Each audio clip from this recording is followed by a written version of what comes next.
Op het Binnenhof in Den Haag begint de rondetafelconferentie.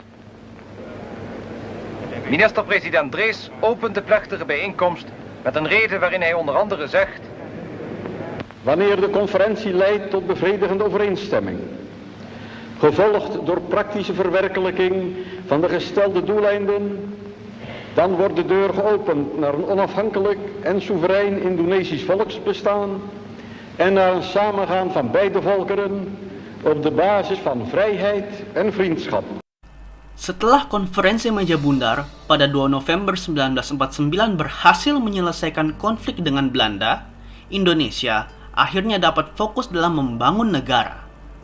Perang mempertahankan kemerdekaan telah menyebabkan banyak kerusakan bagi negara Indonesia yang baru berdiri.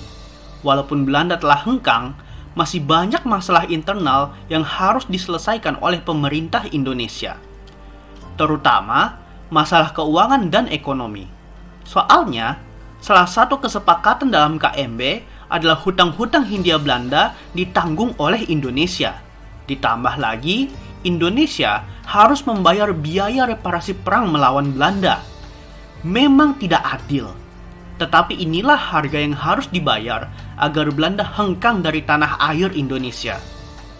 Pertanyaannya, dari mana Indonesia mengumpulkan uang untuk membangun negara dan membayar hutang-hutangnya?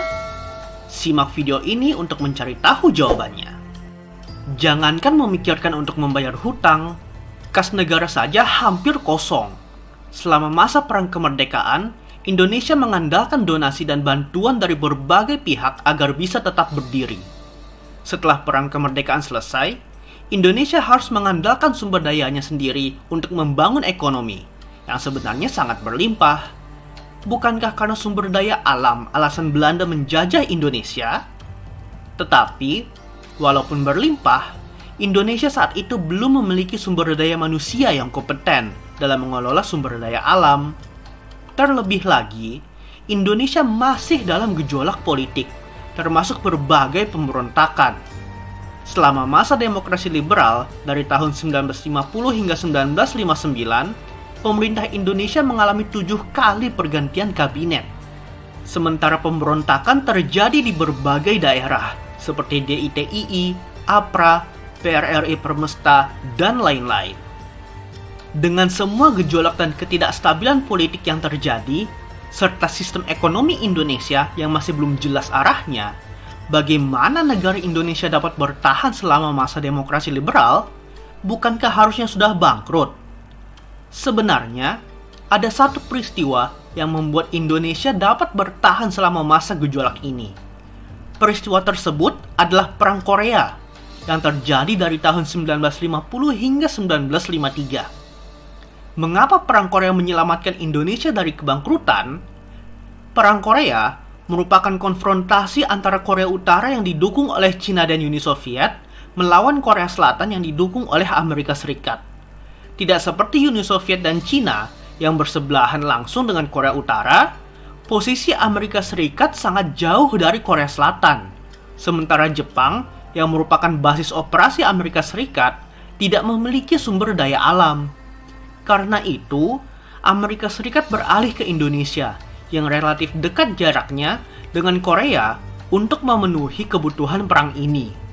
Ekspor minyak bumi, batu bara, dan terutama karet ke Korea menyelamatkan Indonesia dari kebangkrutan. Tingginya permintaan terhadap komoditas tersebut membuat Indonesia dapat mengisi kas negara. Oleh karena itu, saat Perang Korea selesai tahun 1953, Indonesia telah mengumpulkan uang yang cukup untuk menstabilkan kondisi politik dan mulai membangun ekonomi rakyat. Inilah pentingnya peka dengan situasi yang sedang terjadi di dunia. Apalagi di era globalisasi dewasa ini, di mana seluruh dunia terhubung satu sama lain. Tidak ada negara di dunia yang bisa berdiri sendiri. Bahkan, kemerdekaan Indonesia tidak akan dianggap apabila tidak ada negara lain yang mengakui kemerdekaan Indonesia.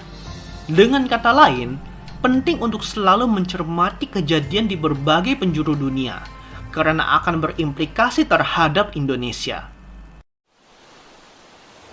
Terima kasih telah menonton video ini sampai akhir. Jangan lupa subscribe, untuk mendapatkan video-video menarik lainnya.